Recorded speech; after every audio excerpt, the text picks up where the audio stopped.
Сәлеметсіңдер ме балалар? Математика сабағымызды бастаймыз. 147-ші сабақ. Сабағымыздың тақырыбы тікбұрышты параллелепипедтің көлемі мен қырының ұзындығын табуға берілген есептерді шығару. Жер серіктері. Сабағымыздың мақсаты тікбұрышты параллелепипедтің көлемі мен қырының ұзындығын табуға берілген есептерге талдау жасауды және шығаруды үйренесің. Балалар, оқулығымыздың 65-ші бетіндегі бірінші тапсырмаға қарайық. Көлем өлшем бірліктерін анықта, сонда жасанды жер серігін қандай елдер алғашқы болып ұшырғанын білесің. Балалар, көлем өлшем бірліктерін еске түсірейікші. Көлем өлшем бірліктері 1 метр куб, 1 сантиметр куб, 1 дециметр куб. Яғни, мына суретте көріп отырғанымыздай, ең алғашқы жер серігін ұшырған мемлекеттер КСРО мен Ресей, Ұлыбритания, ақш мемлекеттер екен. Екінші тапсырмаға назар аударайық. Тапсырманы орында. Шкафтың 3 өлшемін атап, көлемін есепте. Балалар, мына суретте көріп отырғандай, жердің жасанды серігінің моделі жерді айналып ұшатын ғарыштық ұшу аппараты музейдегі шкафтың үстіне қойылыпты. Енді бізге беріліп отырған тапсырма осы шкафтың 3 өлшемін атап, көлемін есепте дейді. Шкафтың өлшемдерін атайық.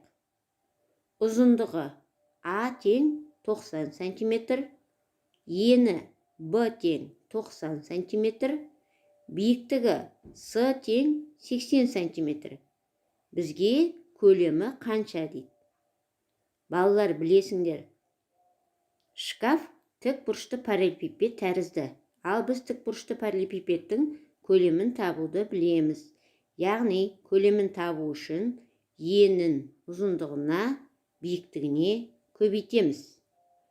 90 сантиметрді 90 сантиметрге, одан кейін 80 сантиметрге көбейтеміз. Сонда шкафтың көлемі 648 000 сантиметр куб. Жауабы шкафтың көлемі 648 000 сантиметр куб. Есіңде сақта, тікбұрышты параллелепипедтің көлемі. Қалай табамыз? В көлемнің белгісі. Яғни көлемді табу үшін тікбұрышты параллелепипедтің ұзындығын еніне, биіктігіне көбейтеміз. А бұнда ұзындығы, Б ені, С биіктігі. Енді осы формуланы пайдаланып, мына астында берілген тікбұрышты параллелепипедтің көлемін табайық. Бұның ұзындығы 7 см, ені 3 см, биіктігі 3 см екен. Енді үшеуін көбейтеміз. 7 көбейту 3, көбейту 3. Сонда 63 см куб болды. Енді тура осы тікбұрышты параллелепипедтің бір қатары сары түсті текшелермен толтырылған көлемін табайық. Оның ұзындығы мен ені өзгеріссіз қалады да, биіктігі 1 см болады. Сонда 7-ні 3-ке көбейтеміз, 21, 21-ді 1-ге көбейтсек 21. Яғни сары түсті текшелермен толтырылған параллелепипедтің көлемі 21 см куб. Балалар, сонымен қатар текшенің көлемін табуды да естеріңе сақтаңдар. Текше бұл да тікбұрышты параллелепипедке жатады, бірақ текшенің қырларының ұзындықтары бірдей. А деген текшенің ұзындығы, яғни оның көлемін табу үшін А-ны өз-өзіне 3 рет көбейтеміз, немесе А-ның кубы деп жазсақ та болады. Мысалы, мына астында қырының ұзындығы 2 сантиметрлік текше берілген. Бұл текшенің көлемін табу үшін 2 сантиметрді өз-өзіне 3 рет көбейтеміз. Сонда 8 сантиметр куб шығады.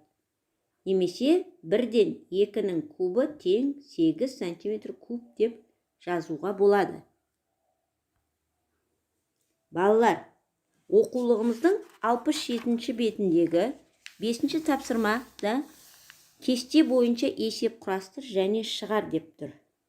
Бұл есепті құрастырған кезде есептің кестедегі есеп бойынша берілгенін жазамыз.